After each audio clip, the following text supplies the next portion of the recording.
안녕하세요. 김동섭입니다. 1월 3일 아침 시작하도록 하겠습니다. 지난주, 그러니까 작년 연말이죠. 지난주 금요일하고 목요일날 미국장이 소폭 하락을 했는데요. 뭐 특별한 이슈는 없었습니다. 뭐 이 매물이 좀 나왔다. 뭐 이 정도밖에 없었기 때문에 시장 상황에 대해서 뭐 이것저것 좀 전해드리려고 합니다. 주중에, 그러니까 연휴 중에, 그러니까 지난주 그 금요일부터 3일을 쉬었잖아요. 그때도 이제 연휴나 다름없었는데, 그 매파색이 짙어진 연준이라는 제목으로 시장에 뉴스가 하나 나왔더라고요. 내용을 읽어봤는데요.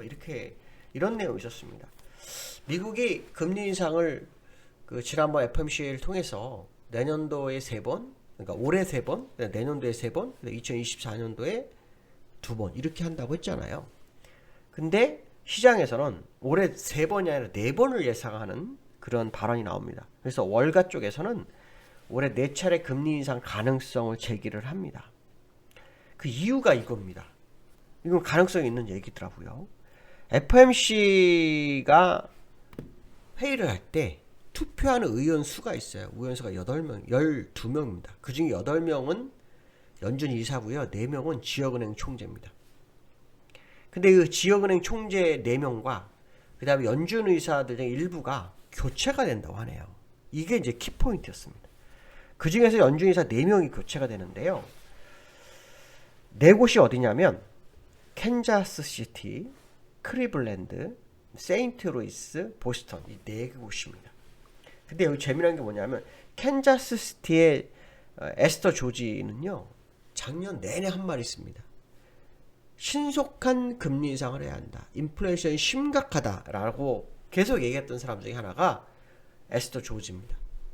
그 다음에 클리블랜드의 로레타 메스터 이 사람도 매파입니다. 이 사람도 금리 인상을 피력했던 사람 중에 유일한 사람입니다.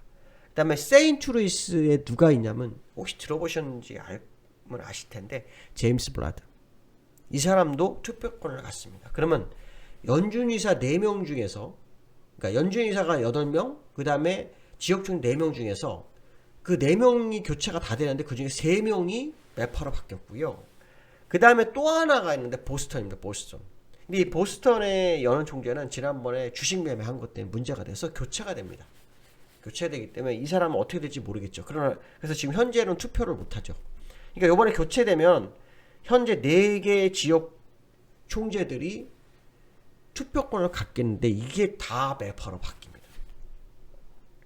그러면 지금 FOMC가 작년 회의 때는 비둘기파들이 주류를 이뤘는데 그들이 다 빠져나가고 새로운 2020년도부터는 다 매파로 바뀌었다는 겁니다. 이렇게 되면 연준이 3월 금리 인상 가능성이 상당히 커질 수 있다. 이런 생각을 해볼 수 있겠죠. 실제로 월간의 선물 트레이더를 대상으로 조사를 해보니까 3월 금리 인상이 53.4%고요. 6월 금리 인상이 44%예요. 3월이 더 높아진 상황이 됩니다. 근데 이게 3월에 금리 인상 할 거라고 얘기했던 것이 그 조사가 한 달 전에는 22%였습니다. 그러니까 더블로 스코어가 돼버렸잖아요. 프로테지가. 그 얘기 무슨 말이냐면 연준이 6월달 금리 인상도 하지만 3월달도 금리 인상 할 거라는 것을 우회적으로 표현하는 거 아니냐. 특히 아까 말씀드린 것처럼 그 FOMC 회의에 참석하는 투표권을 가진 자가 총 12명인데 그 중에서 4명은 지역 총재고 8명은 연준 이사인데요. 4명의 지역 총재가 전체 교체가 되고 그 중에 3명이 매파로 바뀌고 연준 이사도 일부가 바뀌는데 매파로 바뀐다고 합니다. 그러면 이거는 작년 FOMC 회의 마지막 때 했던 그 로드맵을 다 뒤집을 수 있다는 얘기입니다. 그래서 지금 시장에서는 매파색에 뒤처진 연준에 대해서 우려를 가하고 있는 거죠. 제가 금리 인상을 4번 정도를 얘기를 했었잖아요. 그것도 폭도 좀 클 거라고 얘기했었는데 3월 가능성이 점점 커지고 있는 건 사실이다. 이런 생각을 해봐야 됩니다. 아마 그래서 뭐 연말에 이익 뭐 매물이다 했지만 사실은 그런 부담감 때문에 물량이 서서히 좀 나온 게 아닐까 그 생각도 좀 듭니다. 그래서 그 연준의 행복 특히 연준에서 FOMC가 이달을 말에 있어요. 23일, 25일, 26일인가 있을 거예요. 24일, 25일인가 정확하게 날짜는 모르겠는데 그때쯤에 있습니다. 그때쯤에 있는데 이번 회의 때 아마 10일날 발표된 소비자 물가지수가 상당한 영향을 미칠 거라고 봐요. 그 소비자 물가지수가 이제 꺾였느냐 연장을 하고 있느냐 이 싸움인데요. 꺾여도 상관이 없습니다. 왜냐하면 6%대에 꺾여봐야 어차피 6%를 빨리 무너뜨리지 않으면 힘들거든요. 근데 이 금리 인플레이션은요 하루쯤에 생긴 게 아니라고 제가 말씀드렸잖아요. 한번 터지시면 계속 터질 겁니다. 그렇기 때문에 아마도 이번에는 7%를 도전하지 않을까. 특히 미국 내 26개 주에서는요 금리 급여 인상을 시도를 하고 있어요. 급여 인상도요 사실은 인플레이션에 상당한 영향을 미칩니다. 이 부분도 우리가 한번 보실 필요성이 있다 이렇게 말씀드리고 싶고요. 지난주에 미국장이 이틀 연속으로 하락했어요. 일봉을 보시면 일단 5일선을 깨트리고 끝났어요. 다운이 5일선을 깨트리고 끝났고 나스닥도 5일선 깨트리고 끝났어요. 그래서 오늘 밤 미국장을 좀 흐름을 봐야 되겠지만 분명한 것은 뭐냐면 5일선 이탈하면서 일단 금리 인상이 시기적으로 다가오고 있는 것은 사실이다. 뭐 이런 해석을 해볼 필요성이 있겠죠. 하고 과거 사례를 보면 금리 인상이 다가오기 시작하면 시장에 유동성 회수에 대한 불안감이 시장을 장악하는 법이거든요. 그래서 그 부분을 좀 확인해 볼 필요성이 있다. 이렇게 보시면 될 것 같고요. 두 번째로는 한국은행이요. 1월 14일 날 금통일을 해요. 여기서 추가 금리 인상 가능성 이거에 대해서 한번 생각해 볼 필요성이 있겠죠. 저는 개인적으로 금리 인상 할 거라고 봅니다. 개인적으로. 이유는 뭐 인플레이션도 있지만 우리나라하고 미국하고 금리 인상하고 똑같은 기조로 간다 그러면 우리나라는 금리 정상화를 3.5 정도로 잡을 거라고 봅니다. 3.5. 안 돼도 3.25. 그렇다 그러면 적어도 1% 정도 앞서가 있어야 되는데 1% 이상.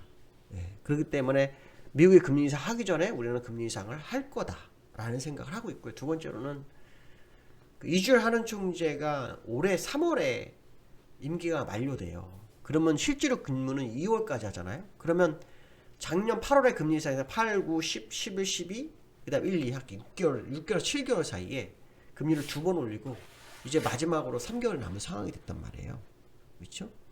근데 보통 우리가 어떤 고위직에 있는 사람들은요 마지막 6개월 날고는 정책을 변화를 주질 않아요.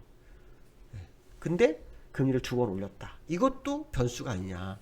그러면 이번에 한 번 더 올려서 나가기 전에 3번을 마무리하고 나가지 않을까 이런 생각을 해볼 수 있겠죠. 그래서 저는 이번 14일날 금통위에서 금리 인상 가능성을 한번 제기합니다. 어차피 지금 집값도 좀 영향이 있다 얘기를 하고 있고요. 또 얼마 전에 한국은행 보고서에 의하면 집값이 급락을 하게 되면 뭐 GDP도 좀 떨어질 수 있다 뭐 이런 얘기도 하는데 어쨌든 집값을 잡기 위한 어떤 대책 중에 하나는 금리 인상밖에 없잖아요. 그래서 집값이 약간 흔들리고 있는 지금 상황이 좀 있기 때문에 금리 인상을 시도하지 않을까 뭐 이런 생각을 해봐야 될 것 같고요. 세 번째로는 코스피가 3,000피 등락을 계속하고 있어요. 그렇죠? 박스권을 계속 유지할 거냐 아니면 이제 한쪽으로 치우칠 거냐 위로든 아래든 그런 상황이죠. 저는 이제 한쪽으로 치우칠 거다라고 판단을 하고 있는데요. 일단 우리나라는 금리 인상이 안 되는데도 불구하고 금리 인상을 했는데 그러니까 미국이 금리 인상을 하지 않았는데도 불구하고 국내장은 금리 인상을 했고요. 그러면서 미국과 우리나라 시장 디커플링이 됐어요. 그 상황 속에서 이제 미국장이 금리 인상을 시동을 건다면 우리나라 시장이 미국을 따라갈까요? 반대로 갈까요? 요건 한번 생각해 봐야 되겠죠. 그렇죠? 지금 우리는 미리 내려왔으니까 미국과 다를 수 있어. 이렇게 또 아마 설명하시는 분이 있을 것 같고요. 애널들 중에서. 그렇지 않으신 분도 있을 것 같아요. 근데 과거 사례를 보면 미국의 금리 인상에 우리나라가 나홀로 독약청청 간 적은 별로 없습니다. 거의 미국 시장이 영향을 받죠. 그렇기 때문에 미국의 금리 인상이 어떤 식으로 진행될지는 좀 더 지켜봐야 되겠지만 아까 말씀드린 것처럼 연준이 매파색으로 뒤터지고 있는 현 상황 속에서 시장을 너무나 완화적으로 보는 것은 좀 아니지 않겠느냐. 거기에 따른 코스피의 움직임도 한 번쯤 생각해 볼 수 있지 않을까 이렇게 좀 말씀드리고 싶고요. 코스피 차트를 좀 보면 코스피 차트를 보시면요. 지금 이거 보시면은 이 월봉이 사실 5월선이 지난달에 얼마였냐면요. 3011이었어요. 3011은 돌파 실패를 했고요. 이달에 지금 현재 2966이에요. 2966. 그러니까 지금 현재 지수로는 5월선 위에 있는 거예요. 그러니까 오늘 만약에 2966 밑으로 시작하느냐, 위로 시작하느냐, 거기에 따라서 5월선 싸움이 좀 이루어질 수 있는 그런 자리에 있는 게 아닐까 이런 생각도 해봐야 될 것 같습니다. 어쨌든 지금 시장은 유동성 회수 국면에 접어들고 있는 것은 사실이다라는 거, 그것만큼 우리가 잊지 말아야 되겠다 이렇게 말씀드리고 싶습니다. 자, 오늘 새해가 다시 시작하는 첫 개장이 됩니다. 기쁜 하루가 되시고 또 올해 한 해 새해 복 많이 받으셔서 그동안 힘들었던 분들이 계시다면 올해부터는 기쁜 한 해가 되시고 기쁜 날들만 함께하는 2022년이 되기를 바라겠습니다. 오늘 여기까지 하겠습니다. 감사합니다.